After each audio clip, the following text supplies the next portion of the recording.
guys and gals? Nary here from Drake Wing Gaming, and sending me on Twitter, the Gaming Drag. Today I'm coming back at you with the Let's Play episode of Beasts of the Thorns. So yeah, let's go ahead and jump right back into it, shall we? Alarm chain, you are up, and let's go! Sorry my voice sounds a little weird, y'all. I kind of partied a little bit last night in VR chat, and it was great. It was awesome. I loved it. Anyway, let's go ahead. Alright, Chris smiled shyly and awkwardly. After all, we are your monster seniors.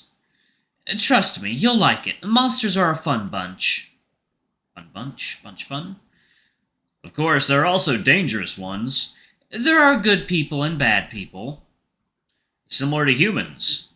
Similar to humans, the differences between humans and monsters aren't any greater than those between humans from two different cultural circles. Blah. But you still choose to shapeshift, hiding in the corners of human society. Chris turned his gaze away from the empty ground. Amor looked at me with a face that said, "Are you kidding me?" Since I was old enough to understand, I've been shapeshifting. For a long time, I thought I was human, just capable of transformation. Like a superhero. During the day, punishing villains, and at night, returning to my true self, living an ordinary life. No wonder you like the Transformation Squadron series. I just can't get into such retro themes.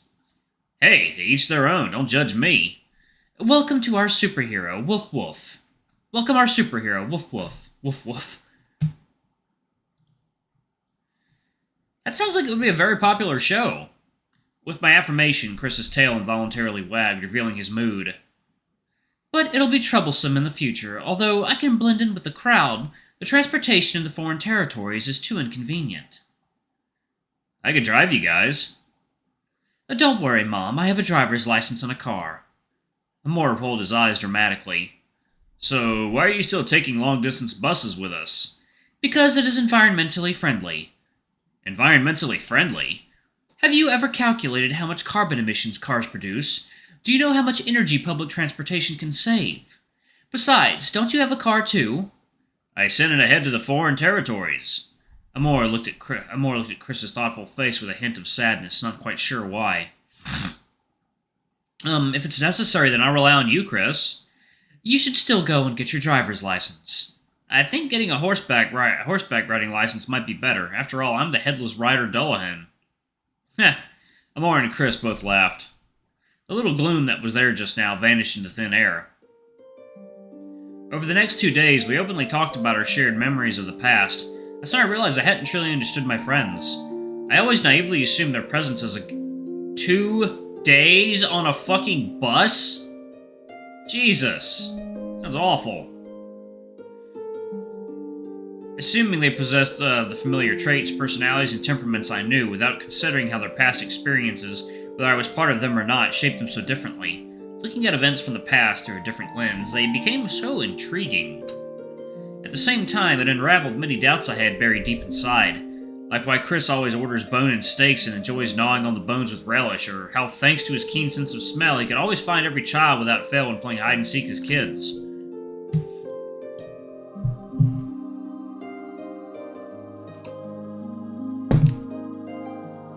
Oh, God. Coffee. I need that. Soothe my throat. Why Amor seemed so uneasy. Ugh. Get off my tongue, you hair. So uneasy around Chris the first time they met, always avoiding him among other things. Even more interestingly, there was a period when a Far Eastern cuisine restaurant opened up in our community market. And his Fox buckwheat noodles sold incredibly well. Only Amor never patronized it. The reason? Simply feeling awkward about the idea of a fox eating Fox buckwheat noodles. I never imagined that simply sharing such trivial anecdotes could make this journey so delightful.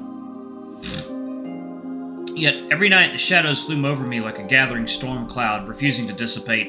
The scenes of the other side of life continue to flash incessantly in my mind. Whether it's blowing out candles on a birthday cake, or the afternoon when a girl confessed her feelings to me for the first time, or the proud faces of my parents at graduation. These images are all interrupted by the urgent and immense knocking at the door. I know my friends are doing everything they can to make me feel better, but I can't control it. Whenever I catch a whiff of the salty scent in the air, Chris silently sighs. Amor, on the other hand, quietly extends his tail towards my feet, gently tapping. Lord, y'all. We get comfortable as shit on this bus. The next day, we entered the climate zone. Since then, the rain hasn't ceased, intermittent showers pattering on the roof of the bus, creating a complex white noise. The air is humid and oppressive, mingling with the scent of our friend's fur, lingering in the car. The fatigue from the long journey is taking its toll. Conversations are becoming sparse, with most of us drifting off to sleep most of the time. In my blurry, half-asleep state, it seems like Chris is looking at me. That look is indescribable, as if there's something unspeakable, emotions to suppress. I want to tell him I'm fine, but I can't distinguish it if it's real or a dream. Nightfall. In the distance, the sound of friends snoring softly, letting me know I'm not alone. In the profound darkness, I feel as though someone is trying to touch my hair, yet they find nothing. In the darkness, the scenery outside the window becomes unfamiliar. The continuous drizzle pours onto the dark green needle-like forest. Today is a scheduled day to arrive at the outskirts. I had originally anticipated enduring this 3-day journey alone, feeling its length and loneliness. Fortunately, having Chris and Amor accompanying me makes the emotional strain of leaving home less unbearable. Yet the icy air possesses a penetrating force, making me feel cold to the point of shivering from within. It seems the outskirts are at a high altitude, as there's no scent of impending summer in the air, but instead a fragrance of the forest. Get ready, we're approaching the station. Chris is lively and energetic, hardly resembling a weary traveler on a long night bus journey. While my back aches from lack of stretching, Amor looks like he's about to keel over, languidly swiping her phone. Huh? Wait, what? Wait. Oh god, I thought Amor was a male this whole time. What the hell? Well, damn. Alright. Girl you are, then.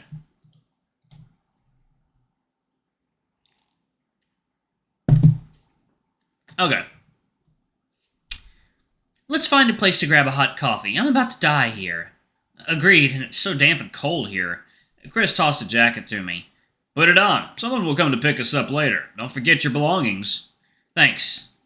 Chris's jacket still retains warmth, indicating it was recently taken off. It feels impolite to sniff it. Delicious. Smells like man. I pretended to nonchalantly sniff the scent on the collar as if it were nothing out of the ordinary. It was a nostalgic smell. Chris's jacket emitting a warm citrus fragrance with a hint of the unique scent of dogs. Chris seemed focused on packing our luggage, but I noticed his ears were wriggling shyly. So I just put it on directly. As expected, it's very warm. It slightly alleviates the numbness in my limbs due to the cold. That's not fair, I'm cold too. Chris gave me a helpless smile, then grabbed a hoodie from his backpack and tossed it to Amor. I saw Amor glaring at the hoodie disdainfully. Ew, doggy stench. This is brand new, and besides, you've got your own fox scent. Protest. We foxes are the best-smelling family. I'll have my clothes back if you keep arguing. Amor muttered a few complaints under her breath and tossed the clothes back to Chris. Never mind, it's not good to have it covered in fox fur later. Your loss. Chris shrugged and began to pack up his own things. I stowed my phone and book in my backpack, all set to go. No luggage, no worries. Before long, the long-distance bus began to slow down, gradually pulling over the side of the road.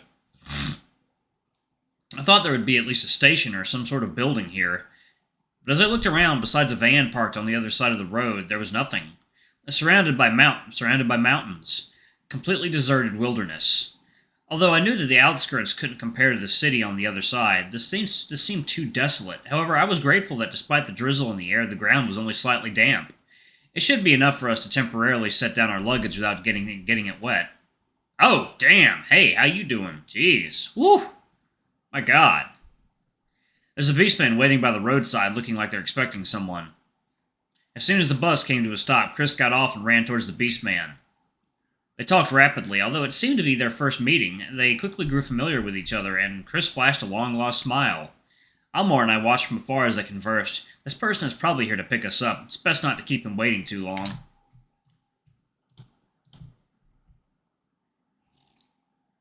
Oh yeah, slowly getting my bearings, y'all.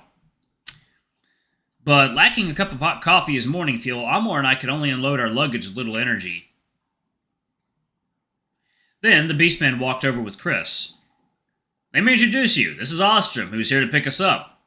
Pleasure to meet you both. I'm Wolfgang from the Ostrom family, but most folks just call me Ostrom. We're here to pick you up because the school staff couldn't come because of something.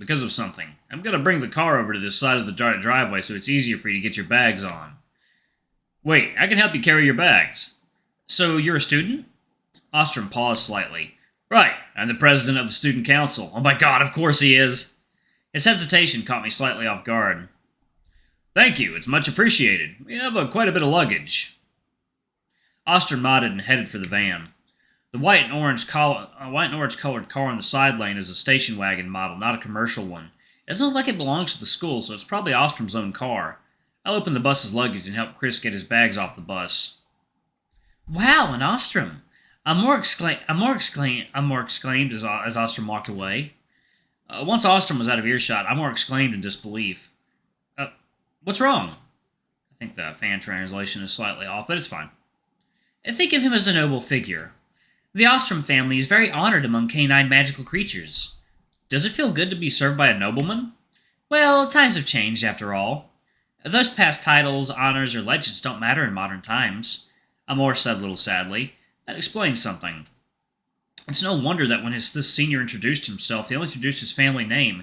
It seems he thinks it's everything, even if he's also the president of the student council. That's really noble.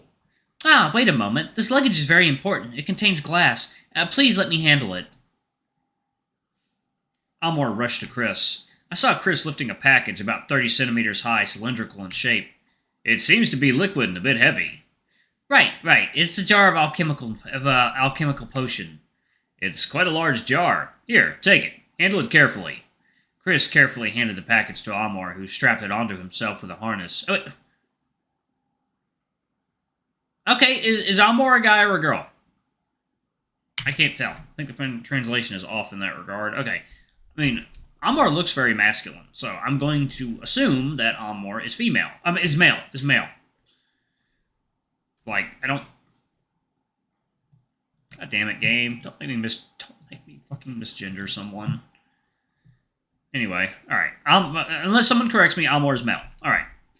It looks like something really important. Never heard of Amor having any chemistry or alchemy hobbies, and his previous His previous subjects have had nothing to do with such items. How come you suddenly got into alchemy? Aren't you studying civil engineering? You don't know what's the most famous department in Outer Limits University? Of course I couldn't have known. 7 days ago I was... Silence. The conversation can't go on. What does it take to naturally say that 7 days ago I was a human being? It's hard to say. Philosophical alchemy, Chris answered, but he didn't stop with the work at hand. I stand corrected. Outland is a college, not a comprehensive university. Okay, Mom. Chris's ears flickered, but he pretended not to hear Amor's taunt. He waved his hand and guided Ostrom to park the van in the designated spot. Then he began to carry our luggage to the back of the van.